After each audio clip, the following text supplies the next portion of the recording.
কি সুন্দর কাঁঠাল পেকেছিল, রাত্রে এসে পাখিতে খাইয়ে দেখো এঁঠে করে রাখছে।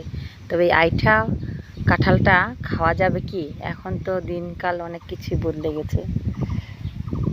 পাকা কাঁঠাল যে কোনো গাছের ফল যদি খাওয়ার পর বলে খাওয়া যায় না। আগে আমরা ছোটোবেলায় গাছের পেয়ারা বলো, আম বলো, যে কোনো জিনিস, কাঁঠাল বলো, খাওয়া জিনিস খাওয়া যেত, কেটে ফেলায় দিয়ে ধুয়ে নিয়ে খাওয়া যেত। এখন বলে খাওয়া যাচ্ছে না। তবে কি খাওয়া যাবে কাঁঠালটা?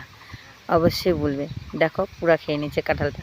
আর গাছটাতে কিন্তু বেশ সুন্দর কাঁঠাল ধরেছে, দেখেছো উপরে, এই যে দিকে। আর পাশে আর একটা গাছ আছে, ওটা তো বেশ কাঁঠাল ধরেছে। কে কে কাঁঠাল খাবে, কে কে কাঁঠাল খেতে ভালোবাসে, অবশ্যই চলে আসবে। আর আমি তো ভীষণ কাঁঠাল খেতে ভালোবাসি। আর উপরে দেখো কত লম্বা গাছ, এই গাছের আগায় দেখো কাঁঠাল ধরেছে, একদম সেই কাঁঠাল ধরেছে। ওটা আগাতে দেখছো অনেক কাঁঠাল ধরেছে, তবে অনেক উচ্চা তো দেখা যাচ্ছে না। এমনিতে এক গরম, তার মধ্যে গরমের মধ্যে কাঁঠাল খেলে আরও বেশি গরম, তাই না?